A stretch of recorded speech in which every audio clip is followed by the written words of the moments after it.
सुनिए डॉक्टर श्याम सुंदर पराशर जी की यह अनमोल कथा। आज की इस पंचम दिवसीय कथा के प्रथम भाग के अंतर्गत भक्तों हरि भक्ति का सबसे सरल साधन बताया जाएगा। हरि शरणम, हरि शरणम, हरि की शरण में जाने का जो रास्ता है वो आज की इस कथा में गुरुदेव भगवान जी के द्वारा बताया जाएगा। भक्तों, श्री राधे राधे। धूमधाम से हर्षोल्लास से मनाया। इस उत्सव को महामुनि सुखदेव जी ने 18 श्लोकों से गाया। मानो श्रीमद् भागवत महापुराण के 18,000 श्लोकों का आनंद 18 श्लोकों में प्रकट कर दिया। बेटा नहीं हुआ, आनंद घर में साक्षात आनंद ही अवतीर्ण हो गया। जाता हिला दो महामना। सबसे पहले आहूय विप्राण, नंद बाबा ने सबसे पहले ब्राह्मण बुलवाए। कैसे ब्राह्मण आए? बोले वेदज्ञ, वेद पाठी वेदज्ञ ब्राह्मण आए। स्नान ध्यान से निवृत्त होकर के नंद बाबा ने अपना सुंदर श्रृंगार किया तो ब्राह्मणों ने नंद बाबा को बैठा करके जात कर्म संस्कार स्वस्ति वाचन के साथ प्रारंभ किए और विधिवत संपूर्ण जात कर्म संस्कार संपन्न किए। सूत मागध बंदी जनों की विशाल भीड़ नंदत द्वार पर विरदावलियां गाती हुई आ रही है। जो मांगता है नंद बाबा उसे दुगना करके देते हैं और इतना देते हैं कि वो बेचारा संभाल नहीं पाता, वो भी बांटने लग जाता है। जो पावा राखा नहीं ताहू। बड़ा ही अद्भुत उत्सव आनंद नंद द्वार में, नंद भवन में मनाया जा रहा था। आनंद का समय कितनी जल्दी बीत जाता है पता नहीं चलता। अचानक नंद बाबा बोले, भाई ब्रजवासियों, भूल हो गई हमसे। क्या भूल है गई? कि अब की बार हम इनकम टैक्स जमा कर वो भूल गए। नंद बाबा के पास 9 लाख गाय हैं तो कंस ने कर लगा दिया। तो गोरस नंद बाबा को भेजना पड़ता है, स्वयं लेके जाना पड़ता है कंस के दरबार में। तो जिस तिथि में देना था वो तिथि निकल गई। तो नंद बाबा ने ग्वाल वालों को समझाया, देखो भाई ब्रजवासियों, तुम्हारो ही घर है, तुम्हारो ही लाला है। तुम प्रेम से गाओ बजाओ, उत्सव मनाओ, पर मोकुन एक समय दो तो मैं जाके कंस को कर दिया हूं, नहीं तो वहां कुपित है जाएगा। ठीक है बाबा, जाओ, घर की चिंता बिल्कुल छोड़ दो। तो गोपान गोकुल रक्षाया निरूप्य मथुरांगतः नंदः कंसस्य वार्षिक्यम् करम दातुं कुरुदुवः। कंसस्य वार्षिक करम दातुम नंदः मथुरांगतः। और जैसी मथुरा में नंद बाबा वार्षिक कर देने के लिए गए कि मथुरा से लाला की मौसी आएगी। कंसेन प्रहिता घोरा पूतना बाल घातनी शिशुशकार निघ्नन्ति पुरग्राम ब्रजादिषु। पूतना ने प्रवेश किया ब्रज में।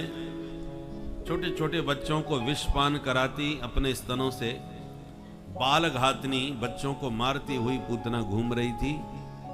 जैसे ही उसने गोकुल में देखा हो शोर मचा है, नंद घर आनंद भयो, समझ गई काऊ के घर में पूत भयो और नाम मेरो पूतना। देखूं कौन को पूत है। तो जो गोपियां मंगल गीत गाती झूमती नाचती जा रही थी, माया के द्वारा पूतना ने भी मनोहर रूप बनाया और उन्हीं गोपियों के झुंड में सम्मिलित हो गई और बातें बनाती पहुंच गई। जसोदा बहन बधाई हो। बहना, मैंने जैसी सुनी कि तेरे छोरा भयो है, मैं तो सब काम भूल गई। अब भागी भागी तेरे लाला को देखे भी आई हूं। अब तू ऐसे का देख रही है, ना पहचान रही? मैया बड़े चक्कर में, ये मेरी बहना कौन कहां से आ टपकी। पर मुँह को इतने प्यार से बधाई लेके आई है तो होगी तो कोई जान पहचान की सगी बहन नहीं सही, चचेरी ममेरी फुफेरी का दूर रिश्ते की बहना होगी। अब मैं बाद में रिश्तेदारी निकालूंगी, एकदम मैं पूछूं कि तू कौन है तो बुरो मान जाएगी। तो मैं ये हंसती भाई बोली, बहनाओ तुम सबन को ये आशीर्वाद है, ये खुशी को दिन मेरे घर आयो, तू जल्दी से छोड़ा है, अच्छो सो आशीर्वाद दे के फिर मेरे पास आ। ठीक है बहन अभी आई। और यों कह के पूतना पालने की ओर चली जहां प्रभु पौड़े हुए थे। जो भगवान ने तिरछी निगाह से देखा, ओ हो मौसी जी आई रही है, तो पूतना को देखते ही पट से भगवान ने नेत्र बंद कर लिए। विबुध्यताम बालकमारिकाग्रहम् चराचरात्मा सनिमील तीक्ष्ण। भगवान ने नेत्र बंद क्यों किए ये तो भगवान ही जाने।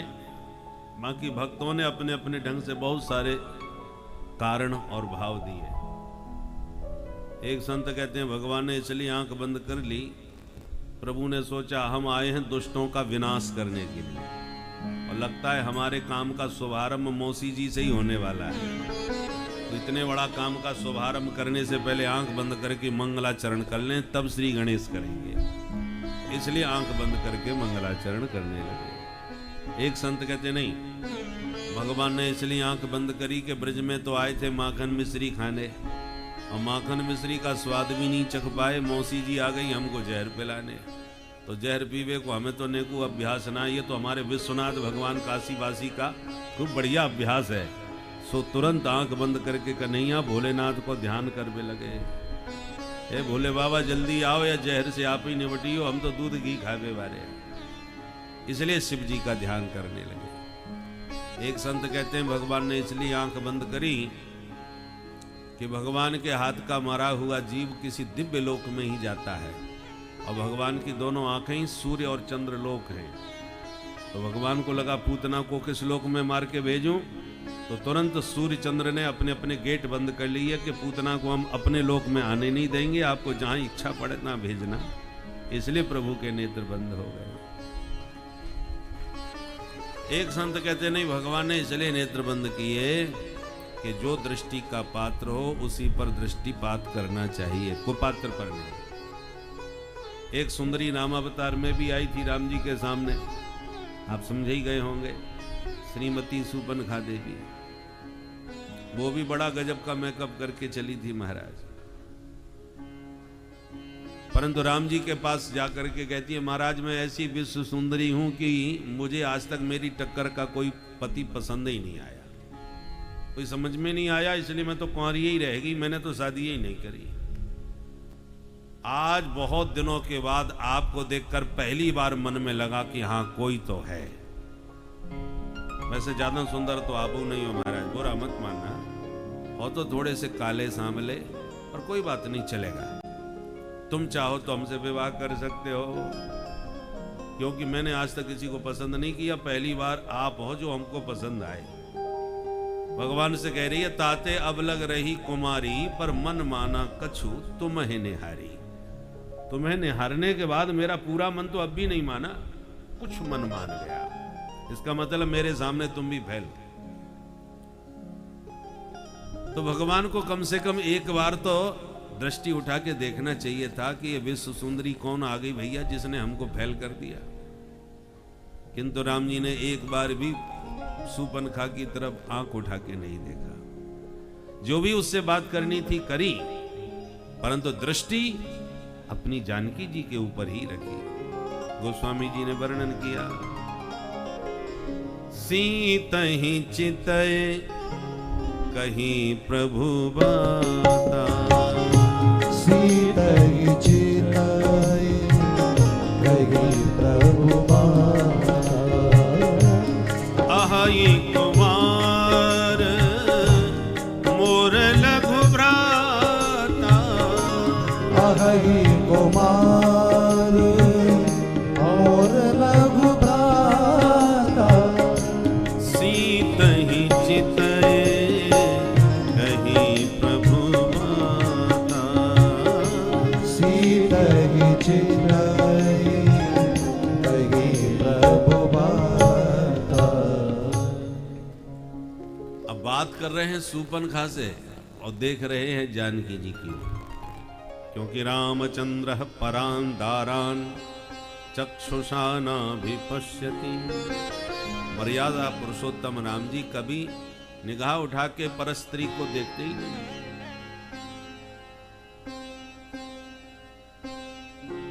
और भगवान कहना भी चाहते हैं, मेरा तो स्वभाव है, अपनी अपनी पसंदी है। भगवान कहते हैं हम ये बाहर की सुंदरता पर मुग्ध नहीं होते। मोह कपट छल छिद्र न भावा, ये छल कपट हमको बिल्कुल पसंद नहीं। और जो सूपनखा है वो पूरी तरह से छल कपट से भरी हुई है। इसका नाम ही है सूपनखा। सूपनखा मतलब समझते हैं? नख माने नाखून। सूप जैसे हो नाखून जिसके बड़े बड़े।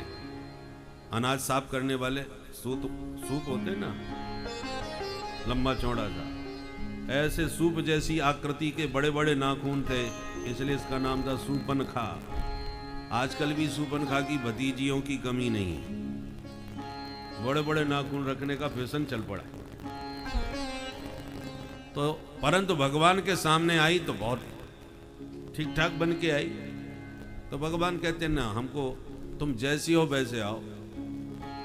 बनावटी बातें, झूठी और बनावटी रूप रंग हमको बिल्कुल पसंद नहीं है, क्योंकि बनावटी बातें और बनावटी रूप ज्यादा समय तक नहीं चलता। आपने दुल्हन को मेकअप के द्वारा खूब सुंदर सजा करके गोरी बना दिया, और 7 दिन बाद जब असली चेहरा सामने आएगा तो वो संबंध कैसे टिक पाएगा? बोलो राधे राधे। राधे राधे। तो भगवान कहते हैं कि तुम्हारी हर बात में बनावट बना है। हम लोगों की आंखें कैमरे की तरह फोटो देखती हैं, फोटो खींचती हैं, और भगवान की आंखें एक्सरा की तरह भीतर का नक्शा खींचती हैं। मन बुद्धि तुम्हारी कैसी है, विचारधारा तुम्हारी कैसी है, अंतरात्म दृक्, भीतर की चीज भगवान देखते हैं। निर्मल मन जन सो मोहि पावा। सबरी भी तो स्त्री थी, पर राम जी कितने प्यार से उसके पास गए, कितने प्यार से उससे बातें किए, उससे गजगामिनी कह करके हंसगामिनी कह के बोले। और उस बुढ़िया को तो हंसगामिनी कह रहे हैं भगवान, जिसके मुंह में दांत नहीं, पेट में आंत नहीं, एकदम जर्जरित काया है, अंगम गलितम पलितम मुंडम, और जो इतना गजब का मेकअप करके आई है उसकी तरफ देखा ही नहीं। क्यों? सूपनखा का श्रृंगार बाहर का है, दिखावटी, और सबरी माँ का जो सौंदर्य है वो हृदय आत्मा मन का है। इसलिए राम जी उस पर मुग्ध हो। कन्हैया ने आंख बंद क्यों करी? कन्हैया ने सोचा राम अवतार में सुंदरी आई तो हमारी किशोरी जी बगल में ही बैठी थी, तो हमने उनको देख के काम चला लिया, उसकी तरफ देखा ही नहीं। पर आज पूतना सुंदरी बन के आई हैं तो हमारी किशोरी जी दाएं बाएं कहीं नहीं है। अब देखें तो कैसे देखें? जब कोई उचित पात्र समझ में ना आवे तो आंखें ही बंद कर लेना चाहिए। इसलिए गोविंद ने नेत्र ही बंद कर लिए, पर पूतना की ओर नहीं देखा। चराचरात्मा सनिमीलते क्षण। अब गोविंद की गति गोविंद जाने, क्या सोच के आंख बंद करी वो तो भगवान ही जाने। पूतना ने समझा बच्चा सो रहा है, सो धीरे से आई, लाला को उठाई और गोद में लेकर के अपने स्तनों में लगा हुआ जहर वो भगवान को पिलाने लगी। जैसे ही विष लगा हुआ स्तनपान कराया पूतना ने, तो भगवान ने पहले उसका विष पिया, फिर दूध पिया, फिर प्राणों को ही पीना प्रारंभ कर दिया। गाढ़ं कराभ्याम भगवान प्रपीड्य तत् प्राणै समं रोष समन्वितो पिबत। जैसे भगवान ने उसके प्राणों को खींचा तो दर्द के मारे चीखने लगी पूतना। सा मुंच मुंच, अरे बेटा छोड़ दे, बेटा छोड़ दे। भगवान बोले मौसी जी बस यही नहीं सीखा, हम जल्दी किसी को पकड़ते तो है नहीं, और पकड़ लिया तो जीवन में कभी छोड़ने वाले नहीं।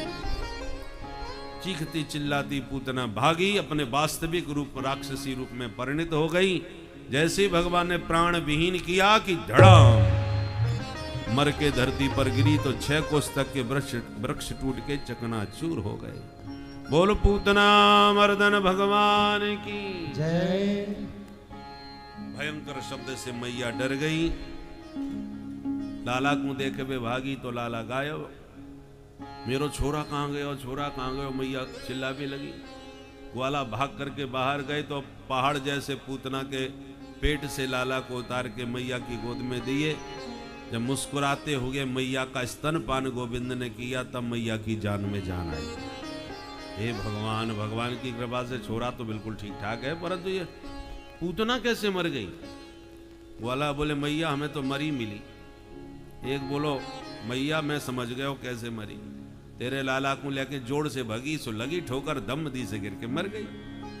दूसरा बोलो ठोकर खा के मरती तो मौके पर ना गिरती, वो तो बिल्कुल सीधी पड़ी। तो तू बता फिर कैसे मरी? अब बहस छिड़ गई कैसे मरी होगी। अब ये तो सपने में ना सोच सके कल के छोरा ने मार दी। तब तक नंद बाबा मथुरा से वापस आ गए। सबने कहानी बाबा नंद को सुनाई। नंद बाबा बोले भाई मेरो मित्र वसुदेव पक्को ज्योतिषी निकलो, वाने मोते मथुरा में कह दी कि तेरे घर में संकट आवे बार है, तू जल्दी जाए हम ते और देख ले बाकी बात बिल्कुल सही निकली। और जब से वाने कही कि तेरे घर में संकट आए बेबार हो, तब से ही मैंने माला सटकाई। पूरे रास्ते भजन कर तो आयो कि हे नारायण मेरे छोरा की रक्षा करियो। देख ले मेरे भजनों को चमत्कार जो नारायण ने कृपा कर दी, या पूतना में एक धमुकरा धर दिया सो मर गई। ये सब मेरे भजन को चमत्कार है। ग्वाला बोले बाबा इतनी देर से हम यही गणित लगा रहे थे कि मरी तो मरी कैसे, अब समझ में आएगी। ये सब तेरे भजन को चमत्कार है बाबा, तेरे छोरा की साक्षात नारायण ने रक्षा करी है आज। और ग्वाला बोले बाबा ये पूतना तो मर के चली गई, पर हमारे मथुरा गोकुल को रास्ता जाम कर गई, बीच रास्ता में मरी पड़ी। अब ये बताओ आप कहाँ ठिकाने लगाएं? नंद बाबा बोले अपने अपने घर से कुल्हाड़ी फरसा लाओ और जाके हाथ पैर काट के सारे वृक्ष ये के ऊपर पटक दो जो टूटे पड़े और लगा दो यहाँ में आग। ब्रजवासियों ने वही किया। जैसे ही अग्नि दाह किया ऐसी सुगंध निकली कि पूरा ब्रजमंडल सुगंधित हो गया, जैसे अनेक अगरबत्तियां एक साथ लगा दी। परीक्षित ने कहा सुगंध क्यों निकली इसके शरीर से? सुखदेव जी कहते हैं परीक्षित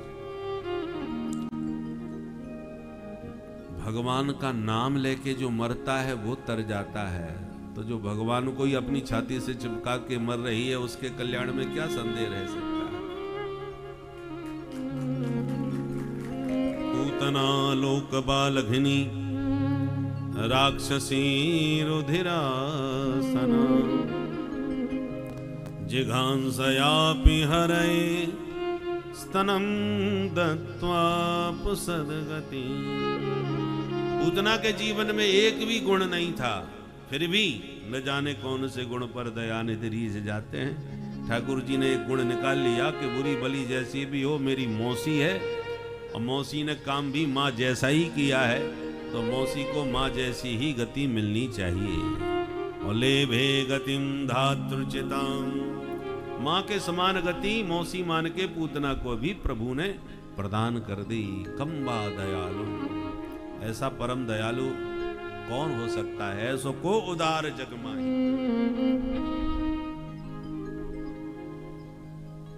बोल पूतना मर्दन भगवान की जय।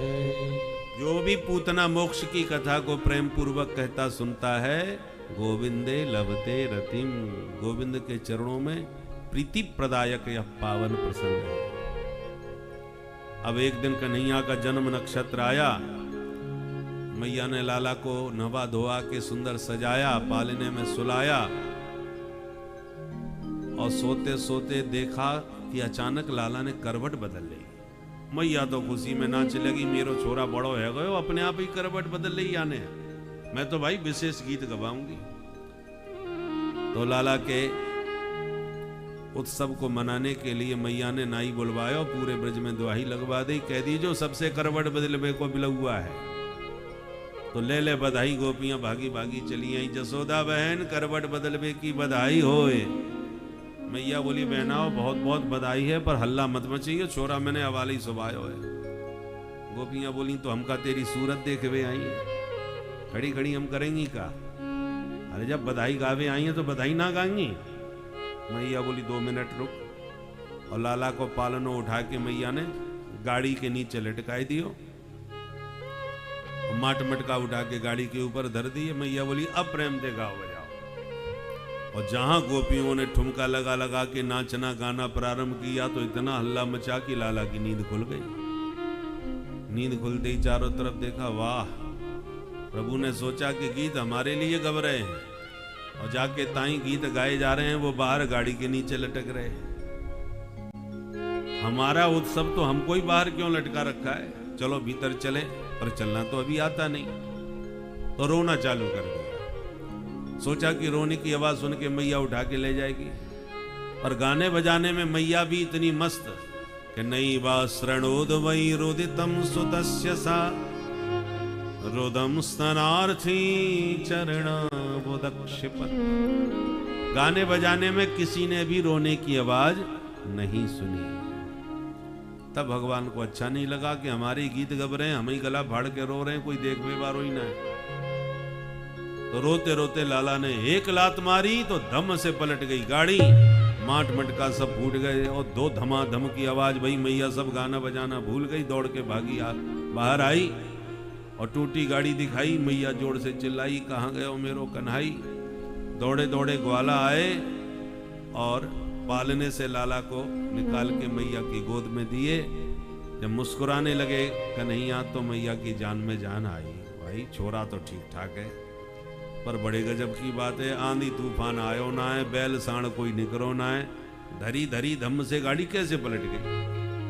2 छोरा भागते आए, मैया हम बताएं? बताओ बेटा। बोले मैया तेरे लाला ने रोते रोते हमारी आंखन के सामने या गाड़ी में वो लात मारी कि धम से पलट गई गाड़ी। मैया बोली दारी के हो, भांग पी के निकले हो का यहाँ ते घर ते हैं? या कल के छोरा ने ऐसी लात मारी कि गाड़ी पलट डाली? ये कल को छोरा। ग्वाला बोले मैया रुदिता नेन पादेन क्षिप्त मेतन न संशय। हमारी बात पर शंका मत कर, हमने अपनी आंखन देख की बात बताई है तो को। मैया बोली आंखन को इलाज करवा लो, ये पागलन जैसी बातें मोह मत बताओ। और मैया ने एक बात पे विश्वास ना किया और डांट के छोरन को भगाई दिया। ऐसे भगवान ने सकट भंजन किया। सकट माने गाड़ी। ऐसी एक दिन मैया लाला को गोद में बैठाए बड़े प्यार से स्तनपान करा रही थी कि तृणावर्त तूफान चक्रवात का रूप बना करके आ गया। देखते ही प्रभु समझ गए मामा जी ने उड़न खटोला भेज दिया। अब मैया गोद से नीचे उतारे तो उड़न खटोला में हम उड़ के आए, और मैया उतारना ही नहीं चाह रही, गोद में लिए घंटन से बैठी है। तो कन्हैया ने धीरे धीरे वजन बढ़ाना चालू किया। थोड़ी देर में इतने वजनदार हो गए कि मैया को गोद में लेना भारी पड़ गया। तो भूमौ निधायतम गोपी विस्मिता भार पीड़िता। जब ज्यादा वजन लगा तो मैया ने लाला को गोद से नीचे उतार दिया। अब मैया आंखें फाड़ के देख रही थी, हल्को फुल्को मेरो नेक्सो छोरा आज इतनो भारी भारी वजनदार कैसे लगे? अरे समझ गई, 2 घंटा से बैठी बैठी आंखों दूध जो पिवा रही थी, मालूम पड़े छोरा ज्यादा दूध पी गया सो भारी है गया। अब बताओ दूध पीवे से छोरा भारी है जाए? और मैया को जम गई बात। जब दूध पच जाएगा तो हल्को है जाएगा। तो लाला को खेलता हुआ छोड़ के मैया चली गई भीतर। अवसर पाके तुरंत तृणावर्त आया, लाला को उठाया, कंधे पर बैठाया और उड़ाते हुए आकाश में ले गया। भगवान भी उड़े चले गए। पर जैसे ही उड़ता हुआ मथुरा की तरफ जाने लगा, सोई भगवान ने गर्दन दबाई और इतना वजन बढ़ा दिया कि तृणावर्त घबरा गया। जल्दी जल्दी में कोई काला पत्थर तो नहीं उठा लाया? मुड़ मुड़ के देखे। भगवान हंसते हुए बोले मूर्ख, मेरे भक्त पत्थर में भी मुझको देखना जानते हैं, और दुष्ट तू मुझ में पत्थर को देख रहा है। चल तेरी खोपड़ी पत्थर से ही पटकूं। तमंतरिक्षात् पतितं शिलायां विशीर्ण सर्वावयवं कराल। जैसे उसका सिर शिला पे लाके पटका तो गिरते ही गोविंदाय नमो नमः, तृणावर्त का उद्धार हो। इधर वसुदेव जी लाला के एक एक दिन गिन रहे हैं। मेरो छोरा 1 साल को होबे बारो है और भगवान जाने कहा नाम धरो होएगो। तो अपने कुल पुरोहित गर्गाचार्य जी के पास गए, बोले महाराज आप हमारे पुरोहित हो, हमारी प्रार्थना है कि हमारे छोरन को नामकरण आपके श्रीमुख से होना चाहिए। पर काऊ बात या बात को काऊ के पतो ना चले, बस इतना ध्यान रखियो। ठीक। गर्गाचार्य जी चुपचाप गुप्त विधि से गोकुल में आए। नंद बाबा ने बड़ो जोरदार स्वागत किया। अहो भाग्य हमारे, आप जैसे संत पधारे, एक निवेदन करवो चाहूं। कहो। बोले आपकी कृपा से महाराज 2 छोरा हैं घर में, एक जसोदा को एक रोहिणी को। अरे जसोदा के लाला ने जब से जन्म लिया हो यहाँ के ऊपर बड़े संकट आ रहे हैं। पैदा होवे की देर ना भाई, या के उत्सव में ही, जन्मोत्सव में ही पूतना चली आई, लेके भाग गई, अपने आप मर गई। कैसे मरी वो तो भगवान जाने, हमें तो पता चलो ना है। ऐसे एक छोरा एक दिन या छोरा पे अपने आप गाड़ी पलट के गिर गई। एक दिन तो ये तूफान में उड़ गए। अब आप ही बताओ हमारा या छोरा पे कौन सी 7.5 चल रही है। गर्गाचार्य जी बोले छोरा को नाम बताओ तो मैं बाको फिर भविष्य फल देखूं। नंद बाबा बोले महाराज हमने तो कछु नाम ना धरो अभी। गर्गाचार्य जी बोले जब छोरा को नाम ही कछु ना है तो हम कौन सी राशि देखें। अब भविष्य तो राशि फल देख के ही बतायो जाएगा ना। अच्छा तो ठीक है महाराज, आज आप ही कछु नाम धर दो छोरा को। गर्गाचार्य जी बोले नाम तो हम रख देंगे पर एक शर्त पर। कहा। बोले हल्ला बिल्कुल नहीं मचना चाहिए, चुप ही नाम रखा लो। ठीक है महाराज, काऊ के पतो ना चलेगो, आप तो गौशाला में चुप ही नाम धर के चले जाओ। तो गर्गाचार्य जी गौशाला में जाके बैठ गए। भीतर खबर मिली तो जसोदा और रोहिणी अपने अपने छोरन को श्रृंगार करके सजा धजा के गोद में लेके चल पड़ी। चलते चलते रोहिणी बोली जसोदा बहने या पंडित को मैंने बहुत नाम सुन रहा को है, बड़ो भारी विद्वान है, मथुरा में ऐसा पंडित कोई ना है। जसोदा जी बोली बहन रोहिणी तू कह तो या पंडित की मैं कजू परीक्षा लेके देखूं। और तू कैसे परीक्षा लेगी। बोले एक काम कर, मेरे छोरा है तू ले ले, तेरे छोरा है मैं ले लूं, पक्को पंडित होएगो तो बता देगो, नहीं तो समझ जाएंगे ऐसो ही खड़िया पंडित है। ठीक है। माताएं जब परीक्षा लेवे आ जाएं तो महाराज बड़े बड़े पंडितन को फेल कर दे। तो दोनों माताएं अपने अपने छोरन की अदला बदली करके गोद में लेके पहुंच गई गौशाला। और जाकर के गर्गाचार्य जी को किया प्रणाम। महाराज जी दंडोत। बाबा ने जैसी आशीर्वाद दिया हाथ उठा के कि तुरंत लाला के ऊपर दृष्टि पड़ गई, नंद के लाल पर। और जो लाला की आभा प्रभा शोभा का दर्शन किया, बाबा की आंखें खुली की खुली रह गई, निर्निमेष नयनों से निरंतर निहारते ही रह गए। प्रेम समाधि लग गई। एक निगाह में पहचान गए ये तो साक्षात निर्गुण निराकार निरीह निर्विशेष निरुपाधिक परब्रह्म परमात्मा स्वरूपमान मेरे सन्मुख समुपस्थित हुआ है। साक्षात ब्रह्म का अवतार है। ये भाव मन में आते ही प्रेम समाधि लग गई गर्गाचार्य की। ध्याता ध्यान दे तीनों एक हो गए।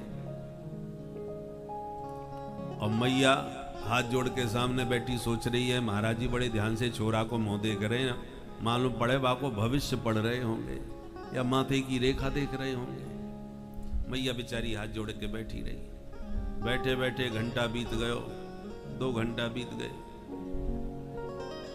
तो रोहिणी की तरफ इशारों करने लगी, बहना देख तो सही है बाबा जी कहा है। महाराज जी वो औरों काम ने बिठाने, आपने अब तो नाम सोचे ही लियो होएगो, कहा नाम विचार क्यों है बता दो। अब बाबा हो तो विचार करें, बाबा की तो लगी समाधि, हो सही नहीं शरीर संसार का। रोहिणी जी कान में बोली बहना या बाबा को न शरीर हिले न डुले न मटके न सटके, पलक भी ना झपके। जसोदा मैया बोली बहन वो तो लगा बाबा की सांस ना चले। हे भगवान, तो महाराज जी हमारा भी घर कलंक लगावे को मिलो। बैठे ठाड़ी अचानक या बाबा जी ये का है गयो। मैया तो हाथ पकड़ के हिलावे लगी। महाराज जी हाथ पकड़ के जब जोर से बाबा जी को हिलायो तो बाबा की समाधि खुल गई और तुरंत संभल करके हाथ जोड़ के बोले, देवी जी हमने तुम्हारे छोरा को नाम सोच लियो। मैया बोली, धन्य है महाराज, ऐसे नाम सोचो जाए। महाराज जी हम तो कछु और ही सोचवे लग गए, अब जल्दी कृपा करो, आपने कहा नाम विचार कियो है।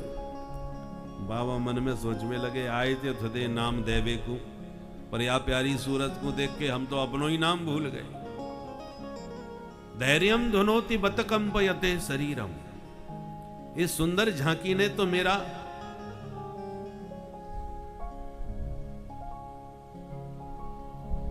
हृदय कंपित कर दिया,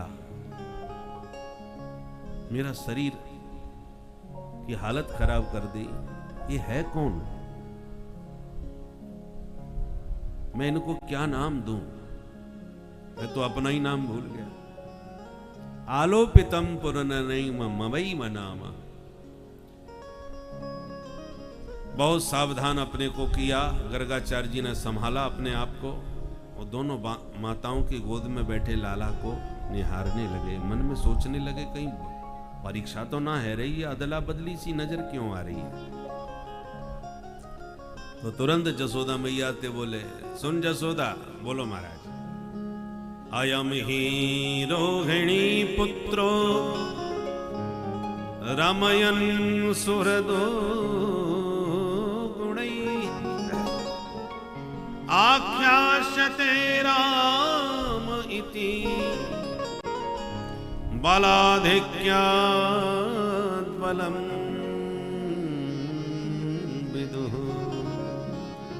बलाधिक्यात् बलम् विदुः। मैया तेरी गोदी में ये जो छोरा है निश्चित रूप से रोहिणी को लाला है। इतना सुनते ही मुस्कुरा के जसोदा रोहिणी की तरफ देखने लगी। बहना पक्को पंडित निगरो, बाबा खड़िया पंटन ना है। एक निगाह में महाराज जी ने ठीक पहचान लियो। हंसती वही मैया बोली, महाराज जी आप बिल्कुल ठीक कह रहे हो, ये छोरा रोहिणी को ही है, पर हम दोनों बहनें अपने छोरन में नेकू कछु अंतर ना माने। आप तो ये बताओ या छोरा को नाम का रखोगे? बाबा बोले, ये छोरा बड़े होके बहुत बलवान निकसेगो, इसलिए नाम रख रहे हैं बलराम। बड़ो सुंदर नाम है महाराज। अब जो छोटे वाले को और कछु बता दो। बाबा बोले, या छोटे के नाम की मत पूछे। बहूनि सन्ति नामानि रूपाणि च सुतस्य ते गुणकर्मानुरूपाणि तान्यहं वेदनो जना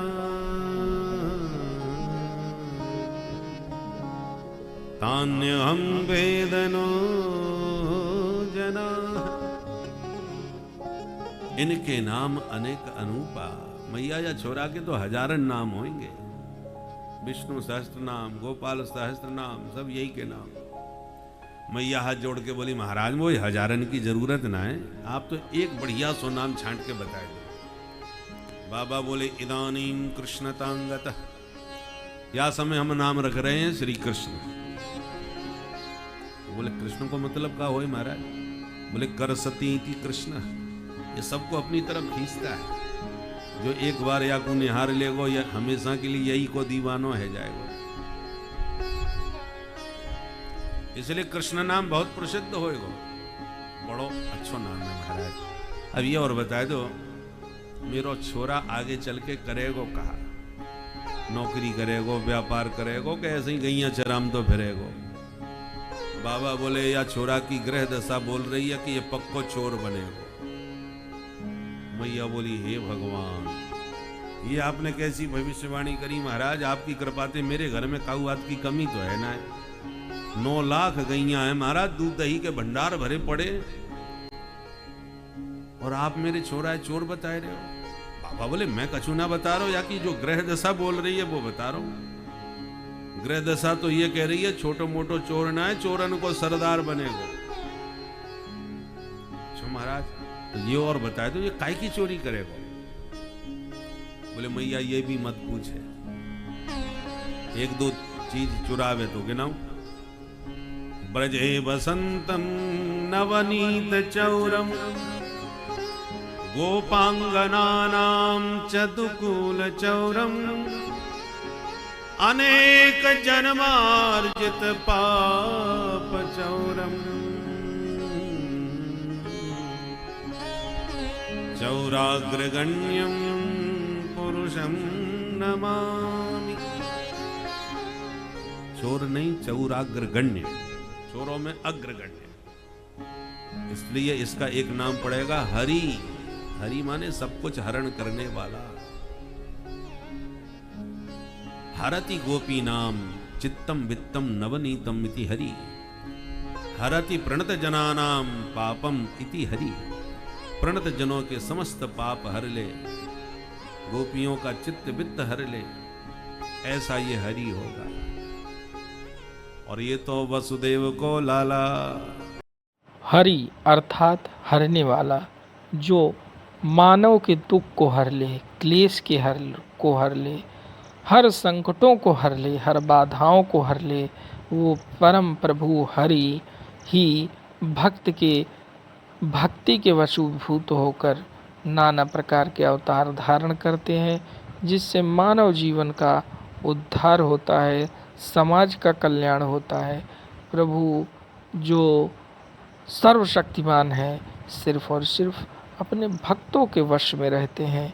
भक्त जो प्रगाढ़ प्रेमी प्रभु का होता है, प्रभु भी उससे उसी प्रकार प्रगाढ़ प्रेम करते हैं। और जिस प्रकार भक्त अपने प्रभु की हर इच्छा को मानता है, उसी प्रकार से भक्त की भी हर इच्छा प्रभु मानते हैं और उसे पूर्ण करते हैं। इसीलिए सबसे बड़ी शक्ति भक्त की शक्ति हो जाती है, क्योंकि भक्त समर्पण का प्रतिमूर्ति होता है, जो प्रभु के प्रति अपना पूर्ण समर्पण करता है। भक्तों, श्री राधे राधे। पिछले जन्म का और आगे जन्म की मोह मत सुनाओ, नहीं तो मैं तो सोच सोच के बाबरी है जाऊंगी कि मेरो छोरा वसुदेव को लाला कैसे है गया। बस अब मुझे ज्यादा भविष्यवाणी सुननी ही ना है। पहले चोर बता दियो, अब वसुदेव को लाला बता दियो, आगे न जाने कहाँ का बताएंगे। महाराज बुढ़ापे की संतान है, आप तो चोखो सो आशीर्वाद दियो। बाबा ने खूब हृदय से आशीर्वाद दियो और मैया गोद में लेके भीतर चली गई। भीतर जाके बोली, बहना महाराज जी विद्वान तो बहुत जबरदस्त है। भाई एक निगाह में पहचान गए कौन को छोरा कौन सो है, पट्टी बता दियो और नाम कछु टेढ़े मेढ़े धर दिए। अब कृष्ण कहवे में मेरी तो जीव ही चक्कर खा जाएगी। तो मैंने तो दो नाम रख लिए। महाराज ने नाम रखे हैं कृष्ण बलराम और मैंने नाम रख दिए कनुआ और बलुआ। सीधो सीधो नाम बोलबे में आराम। छोरा को चाहे जितना बढ़िया नाम धर लो, पर मैया लाड़ प्यार को नाम कछु न कछु अलग से ही रखे। तो कृष्ण की जगह कनुआ, कन्हैया, कान्हा, ये मैया के घर के नाम है। प्यार का नाम अलग होना चाहिए और प्रसिद्ध नाम अलग होना चाहिए। काऊ छोरी ये बचपन में गुड़िया गुड़िया कह के बुलाओ तो बड़ो अच्छो लगे, पर गुड़िया नाम ही परमानेंट यदि है गयो तो जब वो गुड़िया भविष्य में बुढ़िया हो जाएगी, और बुढ़िया दादी को भी जब कोई गुड़िया का नाम लेके पुकारेगा तो कितना अजीब सा लगेगा। इसलिए प्रेम का नाम घर का अलग और प्रसिद्ध अलग। काऊ छोरा है, मुन्ना मुन्ना कहते हैं। अब पता चला मुन्ना ही नाम परमानेंट हो गया तो वो बेचारा बुढ़ापे तक मुन्ना ही बना रहता है। इसलिए प्रसिद्ध नाम अलग हो। अब धीरे धीरे दोनों भैया घुटनों के बल चलने लगे। श्रृंग्यग्निदंष्ट्यसि जलद्विजकंटकेभ्यः क्रीडा परावति चलौ ससुतौ निषिद्धुम गृहिणानि कर्तुमपि यत्न न तज्जनन्यौ शेकात आपतुरलम मनसो नवस्था। इस श्लोक में अनेक लीलाओं का सूत्रात्मक वर्णन सुखदेव जी ने किया है। कभी गायों के सींग से लटक जाते हैं, तो कभी जलती लकड़ी को गोल गोल घुमाने लग जाते हैं, तो कभी छोटे बछड़ों के दांत गिरने लग जाते हैं, तो कभी तलवार की तरह छुरा हाथ में लेके, चाकू लेकर के तलवार की तरह, वीरों की तरह घुमाते हैं। कभी चंदा मामा के लिए मचल जाते हैं। इस प्रकार से क्रीड़ा करते करते कन्हैया पैया पैया करके दौड़ना चालू कर दिए। जब ब्रज की गलियों में दौड़ने भागने लगे तो एक दिन सखाओं से बोले, भैया कछु नयो खेल खेले। कहा, बोले चलो चोरी चोरी खेलेंगे। ब्रजवासी बोले, दारी के चोरी करवो, सिखाएगो हमें। मैया सुनेगी तो वो पिटाई करेगी कि छठी को दूध याद आ जाएगा। कन्हैया बोले, हम रुपया पैसा चोरी की बात ना कर रहे भैया, तो बोले अपन माखन मिश्री की खाइबे की चोरी करेंगे। खाइबे पीबे की चोरी ना मानी जाए, खाइबे की चीज खाइबे को होए। ब्रजवासी बोले, तेरे घर में खाइबे की कमी पड़ गई जो चोरी करके खाएगो। कन्हैया बोले, मेरे घर में कोई कमी ना है, और या श्री दामा को देखो या मधुमंगल देखो, सबके सब 1.5 हड्डी के हो रहे, सकल पे 12 बज रहे। और जब हम पूछें तुम कमजोर कैसे पड़ रहे हो, खावे पीवे ना मिलेगा, तो ये कहीं जवाब मिले, माखन तो हमारे यहाँ बहुत होए कन्हैया, पर मैया साहब बेचे आवे, और जो बचे वो खावे को मिले। कितनी गलत बात है। गैयन की सेवा करें ग्वाला, और गोरस को आनंद लें मथुरा के लाला। ब्रजवासी बोले, कन्हैया तेरी बात में दम तो है, अच्छा तो बता फिर कौन के घर चोरी करे। कन्हैया बोले, आज पहले अपने घर में ने का अभ्यास कर लो, फिर दूसरे के घर की सोचेंगे। ठीक है भाई, सबने अपने अपने घर चोरी करी। सोने चोरयत स्वयं निज ग्रहे, हे अंगवीनम मणि स्तंभे स्वप्रतिबिंब वीक्षितवत, तेनैव साधं धिया। जब सबने चोरी करी तो कन्हैया ने भी अपने घर में पहली बार चोरी करी। जब देखा मैया तमाम गृह कार्यों में व्यस्त है, तो जा कमरा में माट मटका दूध दही के भरे थे, उसी कमरे में धीरे से घुस गए, और बीच में मैया को देख आते हैं कि मैया इतमाऊ आ तो नहीं रही, और फिर जा करके मटका जो माखन से भरा उसे उठाया और भोग लगाना चालू कर दिया। खाते जा रहे हैं, बीच बीच में दरवाजे पे झांक के आ रहे हैं, मैया तो ना आ रही। अचानक माखन खाते खाते सामने जो खंबा था स्फटिक मणि का, मणि जड़ित खंबा था, तो उस मणि जड़ित खंबे में गोविंद को अपना प्रतिबिंब दिखाई पड़ा। तो भगवान ने माखन खाते खाते अपने ही प्रतिबिंब की ओर देखा और मन में सोचने लगी, दूसरो चोर कौन आके बैठ गयो भाई, भाई मेरो घर है, मैं खाऊं, मेरो अधिकार, पर ये दूसरों कौन घुसायो या घर में। तो खाते खाते अपने ही प्रतिबिंब को देख करके उससे बातें करने लगे। इशारा किया, कौन है तू? तो जब इन्होंने इशारा किया तो उधर से भी हाथ हिला, तू कौन है? भगवान बोले, अच्छा मोते पूछे कि मैं कौन हूं? मैं यहाँ घर को मालिक हूं, मेरो घर है, मैं जो चाहूं सो करूं। तू कौन, कहां से घुसे आयो मेरे घर में?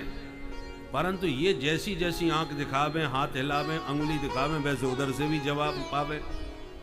प्रभु समझ गए ये तो बहुत ही बेशरम चोर है भाई, मेरे घर में आके मोई आंख दिखावे लग गए हो। बताओ, या को तो कचूना है, ये तो जन्म को चोर है। परंतु मैं तो पहली बार चोरी करूं, और पहली श्री गणेश में ही कहीं बात खराब ना है जाए। मैया पतो चल गयो तो ये तो चोर ठहरो और मेरी पिटाई है जाएगी। तो तुरंत वह चोर से बोले, अच्छा ठीक है, हमारे घर माखन की कमी ना है, तू प्रेम ते जितनो चाहे सो खा ले, पर मैया पकड़ ले तो मेरो नाम मत लीजो। भ्रातर मां बद मातरम मम समो भागस्तवा पीहते। भ्रातर मां बद मातरम, अपने प्रतिबिंब को समझा रहे, भैया पकड़ो जाए तो मेरो नाम मत लियो मैया ते। जैसे ही प्रभु ने, अभी तक तो इशारे में बातें हो रही थी, और जब ये कहा कि मैया पकड़ ले तो मेरो नाम मत लीजो, तो मैया ने ये आवाज सुन ली। मैया के कान में जैसी ये आवाज पड़ी तो मैया सोचने लगी कि मेरो लाला कौन से बातें करे। आवाज सुनते ही मैया ने आवाज लगाई, कृष्ण क्वासी करोसि किम पितरती श्रुत्वैव मातुर्वचः। माताएं अपने बच्चों से ऐसे ही बोलती हैं। बच्चों से बहुत प्रेम होता है तो प्रेम में न जाने क्या क्या बोल लेती है। तो मैया बोली, अरे मेरे बाप, वहां कमरे में चुपचाप अकेलो बैठो बैठो कौन से बातें करे। कृष्ण क्वासी करोसि किम पितरती, पितर माने हमारे बाप। तो मैया ऐसे ही बोले बच्चों से, अरे मेरे बाप, वहां बैठे बैठे कौन कमरे में कौन से बतियावे। तो श्रुत्वैव मातुर्वचः, जब भगवान ने सुना कि मैया मुख में आवाज लगा रही है, इसका मतलब मैया ने सुन ली, अब हम दोनों पकड़े जाएंगे। आज जब पकड़ना ही, जब पकड़े ही जाएंगे तो इसी को पकड़ाओ, हम क्यों पकड़ में आवे। सो दौड़ करके खंबे की जेट भर ली और बोले, मैया जल्दी भाग के आ, मैंने एक चोर पकड़ लियो। और जैसी कहा मैया जल्दी आ, चोर पकड़ लियो, तो मैया दौड़ के आई, भाई कौन चोर घुसा आयो। जैसी कमरे में आई तो खंबे से चिपके खड़े। मैया बोली, कहां है चोर। बोले, मैया ये बैठो, जल्दी किवाड़ बंद कर ले, नहीं मोते छूट के भग जाएगा। तो मैया को बड़ी हंसी आई। बोली, चिंता मत कर बेटा, या चोर है तो मैं आज छोड़ूंगी ना, भग के जाएगा कहां, तू बाकू छोड़। तो कन्हैया छोड़ के अलग खड़े हो गए। बोले, मैया देख ये बैठो चोर। अब कन्हैया ने उधर उंगली उठाई, ये है चोर, तो उधर से भी उंगली उठी, ये है चोर। कन्हैया को लगा ये तो मेरी चोरी बता रहा है। मैया को मन में तो खूब हंसी आ रही है, पर फिर भी आनंद लेने के लिए मैया पूछ रही है, लाला तू चिंता मत कर, या चोर है मैं तो मैं छोड़ूंगी ना आज, या कि जम के खबर लूंगी, पर तू यहां बैठो बैठो क्या करे, तू अपनी बता। कन्हैया बोले, मैं क्या करूं, या पकड़, मैंने याकू पकड़ लियो। अरे पकड़ तो लियो तूने, जब तेरो घर है, तू या घर को मालिक है, तो पकड़ने की जरूरत का है, मार पीट के भगा दे। तो कन्हैया बोले, मैया मदबारणम न मनुते मयरो सभाजी। मैया मैंने पहले याकू बड़े प्यार से समझायो कि बेटा चोरी करवो ठीक ना होए, पर मदबारणम न मनुते, मैंने बहुत समझायो पर मेरी बात याने मानी ही ना। बल्कि मयरो सभाजी, मैंने जब याकू डांट लगाई तो ये मोई आंख दिखावे लग गयो, मुकू डांट में लग गयो। मैंने सोची आपस में लड़ाई झगड़ा ठीक ना हो, मैया से जाकी पिटाई करवाऊंगा, इसलिए मैंने याकू पकड़ लियो। मैया बोली, लाला जब तूने या चोरे पकड़ लियो तो या की तो मैं खबर लूंगी, और तू ये बता तेरे मोड़े पे माखन कैसे लग गए। कन्हैया सोचने लगे, मैया वा चोर से तो कचूना पहले मेरी खबर ले रही, और गलती से मुंह पहुंचबो भूल गयो, मोड़े में माखन तो लगो है, अब मैया कहीं मेरी पिटाई न करे। तो तुरंत बात बनाई, अरे मैया मैं समझ गयो माखन कैसे लगो होगो मेरे मोड़े पे, बता कैसे लगो।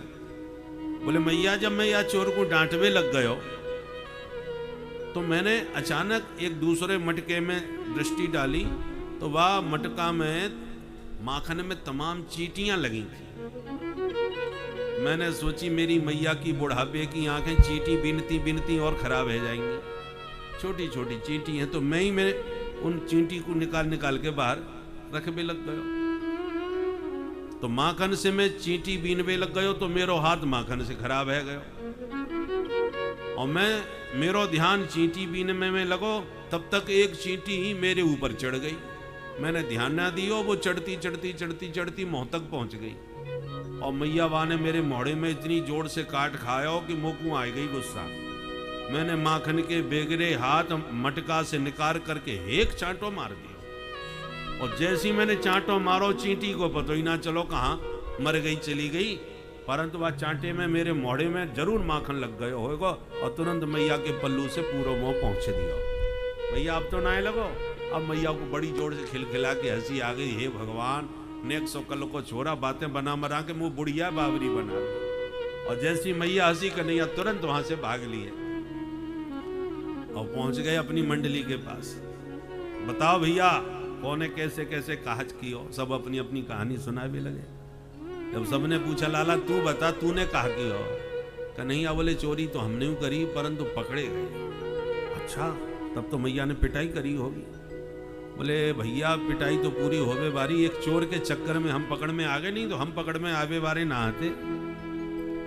पर मैया ने जब पकड़ ही लियो तो हमें ऐसी ऐसी बातें बनाई कि मैया बाबरी बना के भगायो, एक उच्चपत ना लगी। चोरी के साथ साथ बुद्धि भी होनी चाहिए, पकड़ में आ जाए तो बात बना के बचबो आनो चाहिए। ब्रजवासी बोले कन्हैया तो तू पक्को चोर निकलो भाई, कि पकड़ भी गयो फिर भी बिना पिटे भगे आयो। एक काम करो, हम अकेले तो चोरी करवे में सफल ना होंगे, हम तो तेरे संग में ही चलो करेंगे, तू हमारो सरदार। कन्हैया बोले तो अपनी एक मंडली बना लो। अपनी मंडली को नाम का होना चाहिए? बोले अपनी मंडली को नाम होएगो बाल गोपाल चौर विद्या प्रचार मंडल। सर्वसम्मति से मंडल बन गया, मंडलाध्यक्ष कन्हैया बन गए। अब इनकी अध्यक्षता में घर घर माखन चोरी लीला प्रारंभ हो गई। बोल माखन चोर भगवान की जय। प्रभु ने माखन चोरी क्यों करी?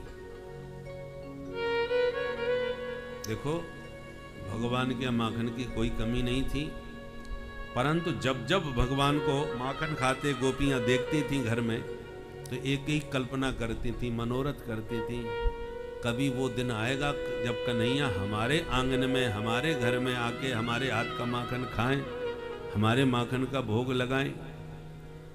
पर यह सोच के उदास निराश हो जाती थी कि नंद भवन में 9 लाख गैया, दूध दही के अपार भंडार, तो वो नंद नंदन हमारे घर का माखन खाने भला क्यों आएंगे? और भगवान उन गोपियों के अंतर्भाव जान गए, और भगवान है भक्त वांछा कल्प तरु, इसलिए गोपियों के उसी मनोरथ को पूर्ण करने के लिए भगवान ने माखन चोरी लीला को निमित्त बना करके गोपियों का मनोरथ पूर्ण किया। क्योंकि प्रत्येक गोपी दधि मंथन करते समय गुनगुनाती थी। ब्रज की प्रत्येक गोपी भगवान का ध्यान लगा करके गाती थी। क्या? आज मोरे अंगना में आवो नंदलाल, चले आवो गोपाल, दर्शन की प्यासी गुजरिया श्याम। आज मोरे अंगना में आओ नंदलाल, चले आओ गोपाल, दर्शन की प्यासे गुजरिया श्याम। कान्हा दर्शन की प्यासी गुजरिया श्याम। कान्हा दर्शन की प्यासी गुजरिया श्याम। अंगना में आवो मेरे माखन को खाओ, अंगना में आवो मेरे माखन को खाओ। कान्हा अंगना में आवो मेरे माखन को खाओ। अंगना में आवो मेरे माखन को खाओ। और मीठी मीठी मीठी मीठी पतियां सुनावो नंदलाल, चले आवो गोपाल, दर्शन की प्यासी गुजरिया श्याम। आज मोरे अंगना में आओ नंदलाल, चले आओ गोपाल, दर्शन की प्यासी गुजरिया श्याम। ओ लाला दर्शन की प्यासी गुजरिया श्याम। कान्हा दर्शन की प्यासी गुजरिया श्याम। श्याम।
गोरी गोरी मटकिन में दौरी दौरी गैया गोरी गोरी मटकिन में धोरी धोरी गैयन गोरी गोरी मटकिन में दौरी दौरी गैया न्यारो ही जय हो न्यारो ही जमाए राख्यो दही नंदलाल राख्यो दही नंदलाल दर्शन की प्यासी गुजरिया आज मोरे अंगना में आओ नंदलाल चले आओ गोपाल दर्शन की प्यासी गुजरिया श्याम ओ लाला दर्शन की प्यासी गुजरिया ओ काला दर्शन की प्यासी गुजरिया श्याम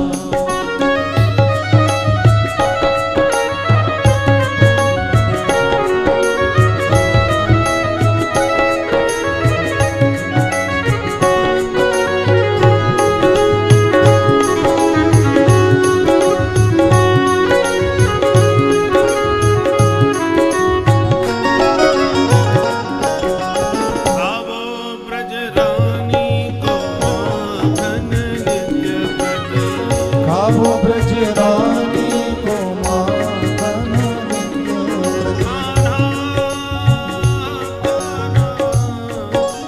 कान्हा आवो ब्रज रानी को माखन नित्य पद खाओ ब्रज रानी को माखन नित्य प्रेम ते गरीबनी को पावो नंदलाल चले आवो गोपाल दर्शन की प्यासी गुजरिया आज मोरे अंगना में आओ नंदलाल चले आओ गोपाल दर्शन की प्यासी गुजरिया श्याम कान्हा दर्शन की प्यासी गुजरिया दर्शन की प्यासी गुजरिया श्याम ओ लाला दर्शन की प्यासी गुजरिया ओ काला दर्शन की प्यासी गुजरिया श्याम बोल माखन चोर भगवान की जय तो मूल रूप से गोपियों के मनोरथ की पूर्ति के लिए ही माधव ने माखन चोरी लीला करी। और जिस दिन कन्हैया घर से न निकले माखन चुराने और उनके दर्शन न पावे गोपियां तो व्याकुल हो जाती हैं, परेशान हो जाती हैं, पनघट पे आके आपस में बतियाती हैं कि सखी पूरो दिन यूं ही बीत गयो, लाला के दर्शन नेकू ना भय आज तो कहा करें। तो आपस में निर्णय लेती हैं चलो लाला की शिकायत करे आवे मैया के घर जाके, घर में ही तो है, शिकायत भी करी आएंगी, लाला के दर्शन भी हो जाएंगे। सब गोपियां मिलकर के जसोदा जी के घर आती हैं। ए जसोदा तनिक बाहर आओ। मैया बाहर आई और ये बहन आओ, तुम सबकी सब इकट्ठी कैसे आ गई? मैंने बिलगुआ तो भेजोना है। गोपियां बोली तेरे छोरा के गीत गावे ना आई, आज तेरे लाला की करामात सुनावे आई। हम सब गोपियन की नाक में दम कर रखी है तेरे कन्हैया ने। मैया बोली हे भगवान ऐसो कहा कर दियो बाने। गोपियां बोली देख जसोदा हम कोई चुगलखोर तो है ना जो पीठ पाछे काऊ की चुगली करके भग जाए। जो बात होगी जैसी बात होगी तेरे लाला के सामने मुंह पे सुनाएंगी। तू पहले छोरा है बाहर निकाल अपने, नहीं तो कहेगो बाद में कि मेरी चुगली कर गई। हमें काऊ से डर ना लगे, जो बात होगी मुंह पे कहेंगी। तो मैया आवाज लगा बे बेटा कनुआ, सोई भाग के आगे हाँ मैया। लाला ये सब की सब तेरी बड़ी शिकायत करें, तेरे उल्हानो लेके आई हैं। उल्हाने का नाम सुनते कन्हैया ने गाल फुलाई लिए, मुंह लटका ली और रोनी सी सूरत बनाई ली। मैया को लाला की सूरत देख के दया आएगी। मेरो सीधो सच्चो भोरो भारो ने 100 छोरा ये काहुए कहा तंग कर सके, बताओ या ने काकी। अब सब गोपियां टुकुर टुकुर लाला की भोली सूरत देख करके मन में गदगद हो रही हैं और एक गोपी मैया को शिकायत सुना के बातों में उलझा के रख रही। एक की शिकायत पूरी होवे तो दूसरी अपनी शिकायत लेके आगे बढ़ जाए। क्या शिकायत कर रही है? वत्सान मुंचन क्वचिद समय क्रोश संजातः स्तेयं स्वादवत्यधिदधिपय कल्पितैस्तेययोगैः मरकान भोक्षन् विभजति सचेत् नाति भाण्डं भिनत्ति द्रव्यालाभे सगृह कुपितो यात्यपक्रोश्यतो।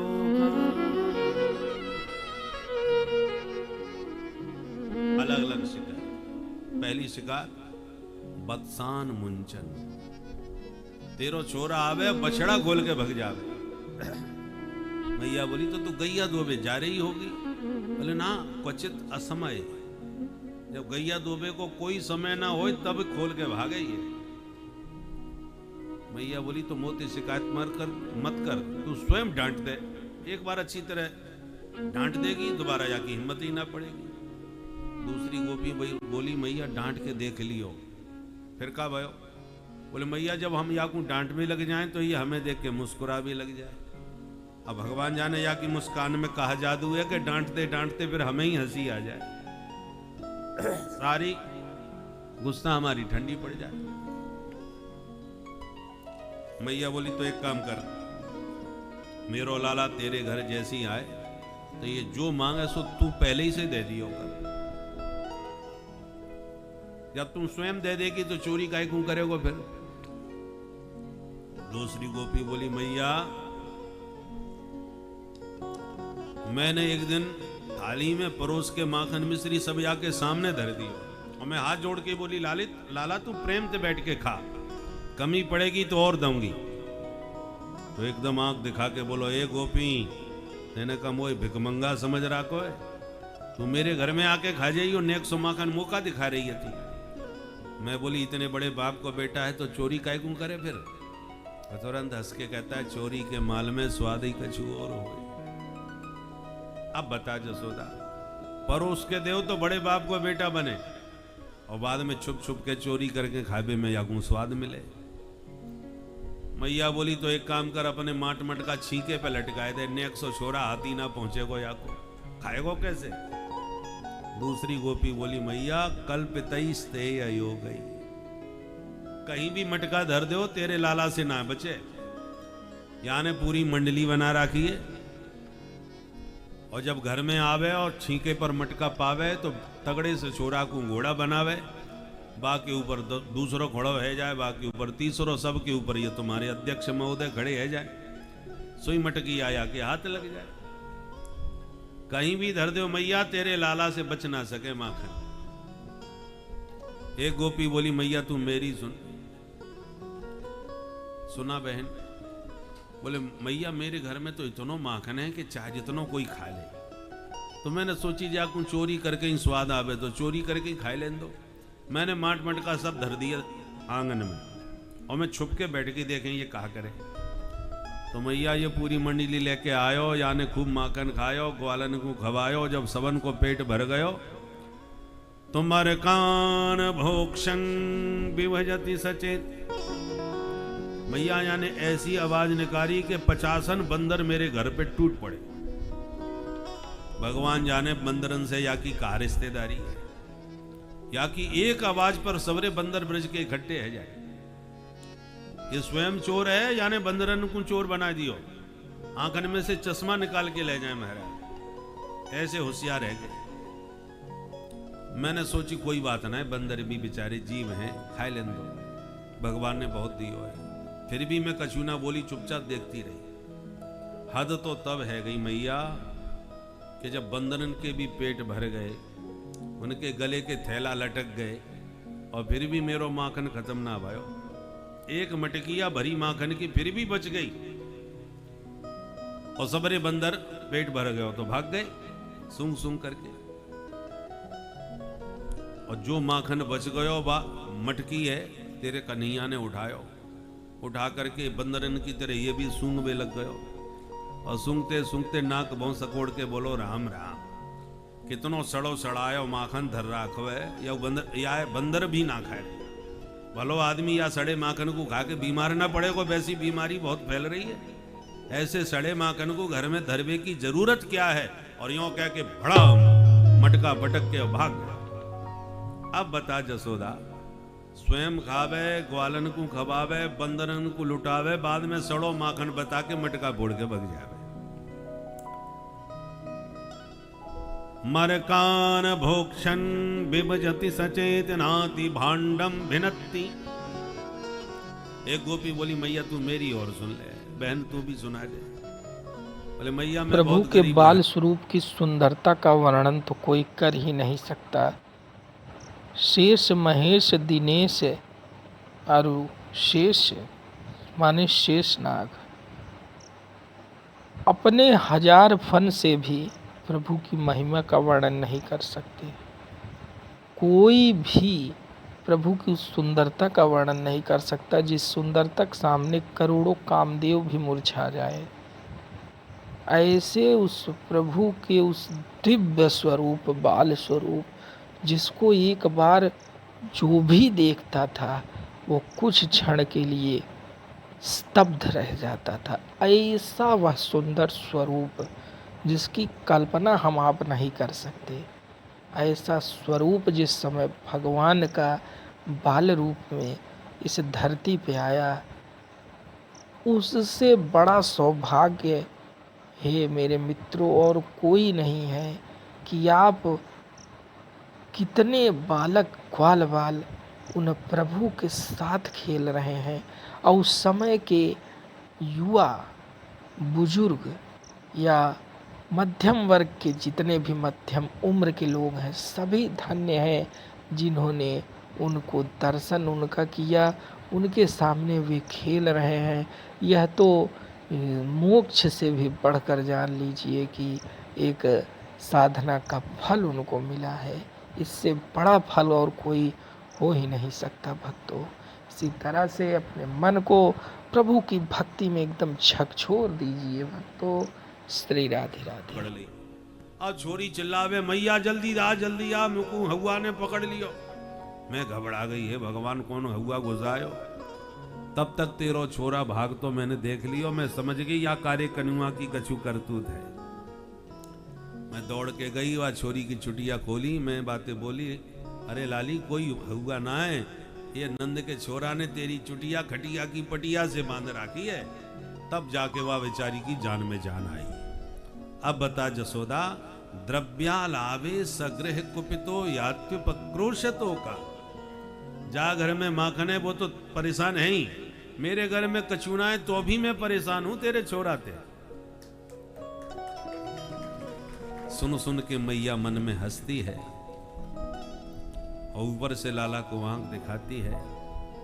अंत में गोपियां लाला का पक्ष लेके गोपियों को ही मैया डांटती है। सुनो गोपियों, मेरे छोरा की बदनामी तो करो मत। भगवान का दयो हमारे घर में सब कछु है।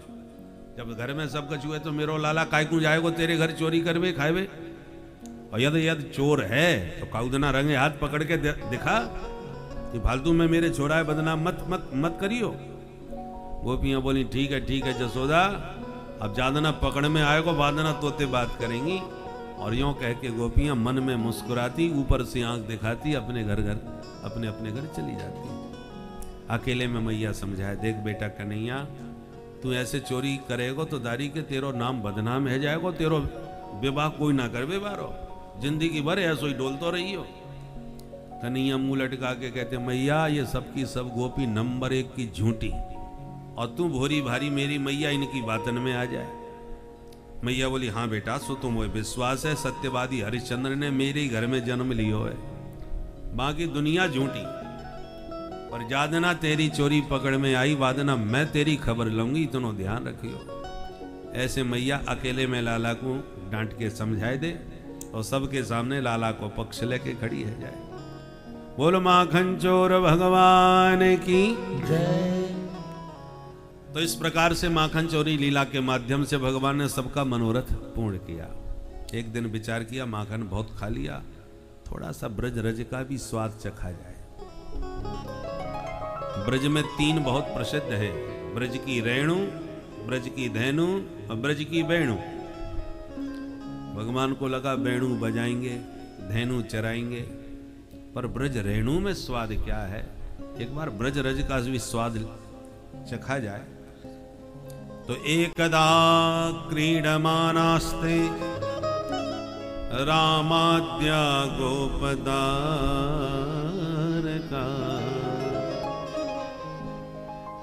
कृष्णो मृदं भक्षितवान् इति मात्रे निवेदयन् इति मात्रे न्यवेदयन्। क्रीड़ा करते कन्हैया सखाओं के साथ ब्रह्मांड घाट पर पहुंच गए और जैसे ही सब सखा खेलने में मस्त हो गए तो लाला धीरे से छुप करके सबसे अलग गए एकांत में। जब कोई नहीं देख रहा तो धीरे से मिट्टी का डेला मुंह में धर के गटक लिए, पर पीछे खड़े दाऊ दादा ने सब देख लिए। हाथ पकड़ के बोले चोरे लाला तू मिट्टी खावे, बता अपनो मुंह। कन्हैया बोले अच्छा मोते झूठ बोलेगो, चल तेरी शिकायत करो। तेरे लाला ने मैया तेरे कान्हा ने माटी खाई, जसोदा सुन माई।